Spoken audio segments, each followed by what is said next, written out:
We have a guest here.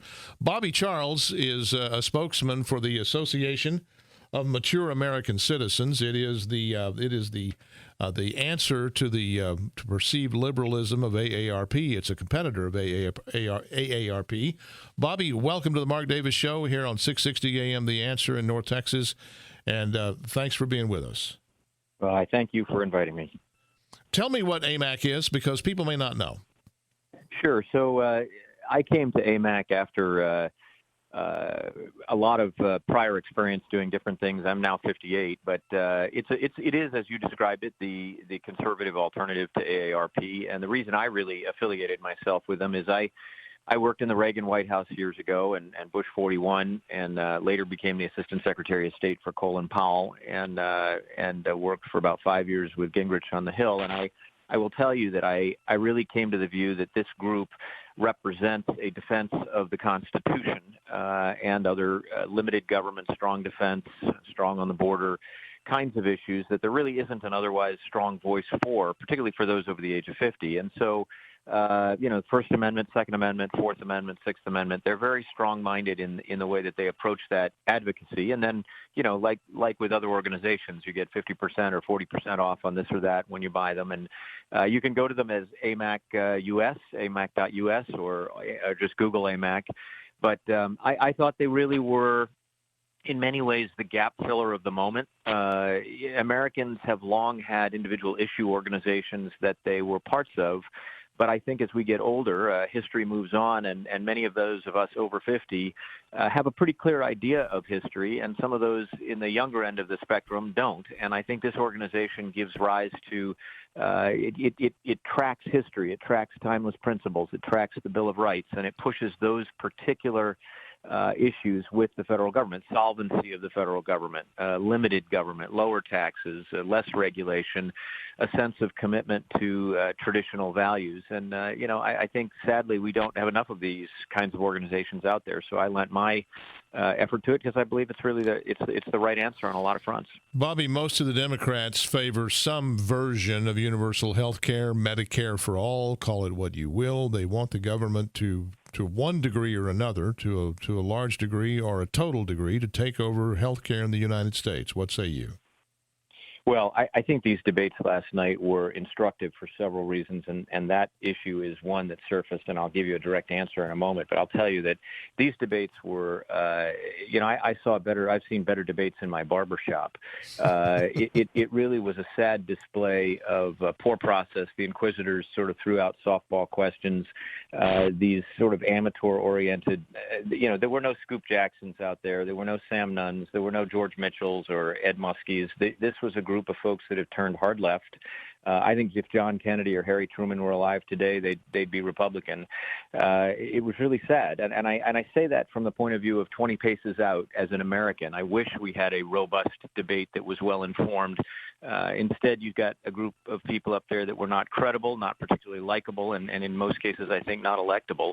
There was almost no foreign policy or intelligence or border security expertise up there. There was no operational experience up there. I mean, historically, Americans, they know how to change their own tires. They know how to change the oil in their car. And if they don't, they certainly know other things. And I think most of these folks have been on the dole all their life. I mean, Joe Biden, who is probably their best representative and sort of looked a bit like an old Jimmy Carter, he spent his entire life living off taxpayer money, millions and millions of dollars. So I really didn't see anything impressive up there except a push for more taxes. On Medicare for all, it's really fascinating because they tried to, essentially, they attacked each other, pointing out the flaws and in many ways the complete unworkability of each other's proposals. I thought it was fascinating that Harris was hit several times by others on the stage saying, you outlaw private health insurance. That's absurd. It throws 180 million Americans off their employer negotiated health insurance. And she wouldn't respond to it. But both bills, I've read the text of both the House bill and the Senate bills, and that's exactly what they do. In fact, in the Senate bill, it says, quote, "It shall be unlawful for a private health insurer to sell health insurance coverage." I don't know how much more illegal you can get than that. and yet she refused to respond to it. You know, the real fallacy in Medicare for All is that it's really Soviet-style medicine, lines around the block for all to get poor access to something that the private sector provides very well. You know, the Republicans, back to the era of George Herbert Walker Bush, actually did very strongly advocate for coverage of pre-existing conditions and for catastrophic health insurance. But beyond that, ultimately, people want the chance to go to the same doctor over the course of their lifetime. They want to be treated as an individual, not as a federal government number. And the other fallacy in Medicare for All is that it costs, on their own assessment, $32 trillion. Now, understand what $32 trillion is. $32 trillion is 32,000 times a billion. So that's more than 1.5 times the American gross national product, or 2/3 of all the money in all the world's central banks, or 1/5, again, beyond and above all the Fortune 500 companies' value, or let's put it differently, it's 10 times the cost of the Iraq and Afghan wars. So you see the point. It's inconceivably expensive. And so they talk nonsense. I mean, to me, the other thing they do is they talk down individual risk-taking and individual liberty. And I think those are things that average Americans understand the importance of. You know, I came from a family of 4 kids. My mother was a school teacher. Raised us more or less on her own, $18,000 a year. I took educational loans in order to get through the institutions I got an education from. When I was done, I had $100,000 in educational loans. Did I complain about that? Did I cry about that? Did I say, gosh, I want the federal government to pick all this up? Absolutely not. I had skin in the game. I invested in myself, and I was grateful that other people had invested in me. And it took about 10 years to get where I needed to be able to settle those debts. But that was just part of the same idea of paying for my health care, paying for my car, paying eventually rent on a home and eventually a mortgage. These are all part of individual responsibility. The notion that you can promote socialism, and that socialism, which really evolves into communism, or the means of both production and distribution controlled by the government, we know that has never worked anywhere in the world. It didn't work in the Soviet Union. I spent time behind the Iron Curtain. It didn't work in Sovietized Poland, Czechoslovakia, or Yugoslavia. I was in all those places. It doesn't work in Cuba. It didn't work in Venezuela. It's a disaster. And so, I look at this and I say, what is it that the Democratic Party stands for? They stand for more government, less of the private sector. I heard them up there last night arguing that we ought to throw all these executives in jail and that profit is a horrible, immoral thing. Actually, capitalism is a very moral system. It allows you to rise to the highest level of achievement within, as long as you can create equal opportunity, it allows you to rise to your highest level of God-given achievement. And so, my notion, I look at this and I say, at every turn, every direction that couple of panels of Democrats have turned, they seem to be pushing something that isn't grounded in fact, doesn't seem to agree with the average American. I mean, there's no, they want to make it no longer a crime to cross the U.S. border. And I'll end with this one thought. They said, well, 7 have died in the custody of a CBP or ICE under Trump. You know what the truth is, and this is the truth, there were 13 deaths during the 2014-2015 fiscal year, October 1, 2014 to September 30, 2015. Those 13 deaths were in CBP, and they were all under the Obama administration. 10 of those were for use of force. No question, no further details, but that's pretty ugly. And under ICE, under Obama, you had 67 who died between the ages of 24 and 49. Why don't we ever talk facts? Why don't we ever talk truth? To me, this was a bunch of kids arguing on the stage about why each of them was more important than the other. The vertical pronoun I got used about 50 or 60 times. To me, that's a waste of time. Well, my problem is, Bobby, that this group of people, none of whom have ever really done anything, none of them have ever created any economic value. None of them have ever fixed anything, sold anything, made anything, or invented anything. Are standing up, and they purport to be experts on how to deliver health care to 320 million people spread across an entire continent. How is that even remotely possible? Well, I think what you're asking is the kind of question that average Americans, and I consider myself truly, really an average American. I grew up in a small town of 500. I think they ask themselves that question. And the question is, let's apply a little bit of common sense here. Common sense says I have a local doctor. I have a hospital that I go to that I can depend upon. I have an employer, if I'm a member of a union even, that union has negotiated with the employer to get me a good health care package. I have reliable technology, which is all invented in the private sector. I have the best health care in the world, so good that even the dictators come to the United States for their health care when they get into a bind. And so, can we lower prescription drug prices? Of course we can, and that's what the president is doing with greater transparency.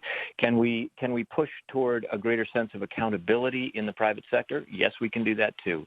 But the government doesn't invent, create, or produce anything. And so giving them the authority over the energy sector, the medical care sector, any other sector is really always a formula for increased cost. I thought some of the things that got said last night were just fascinating. You had that fellow Yang, who's probably the calmest of the group, arguing that we ought to tax people essentially through the nose so that we can then give back $1,000, and presumably all the rest of that money goes to support the federal bureaucracy. I think there's a lack of thinking, logic, kind of groundedness, and particularly historical groundedness in the group of Democrats that are running. And, I could throw out other names of people that I think are far more responsible, but they're not running for president, and most of them would be considered too centrist to fit into the modern Democratic Party. The modern Democratic Party has gone hard left. Yes, it has, and it would be unrecognizable to John Kennedy. It would be unrecognizable to Sam Rayburn. That's right. The great congressman from the 4th District of Texas. It would be unrecognizable to Harry Truman. It would be unrecognizable to Daniel Patrick Moynihan. It would, and the funny part is, I think if you actually talked, if some of the harder questions were asked to some of these candidates, what you'd find is most of these candidates, from maybe Biden would be the one exception, but most of them, they don't even know what Harry Truman stood for. They don't know what John Kennedy stood for. They don't know that he was a strong national defense and security person. They don't know that a tax cutter. He and Ronald Reagan were the two largest tax cutters of the last half of the 20th century.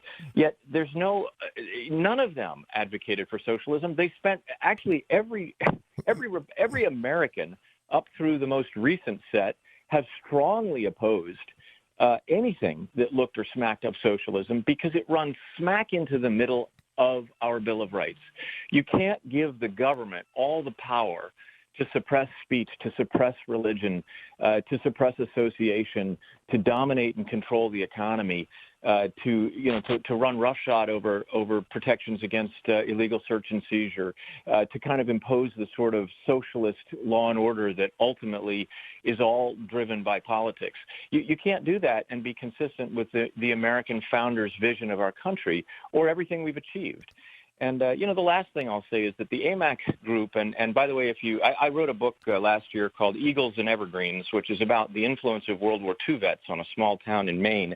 And if you do a 5-year renewal with AMAC, you do get a signed copy of the book.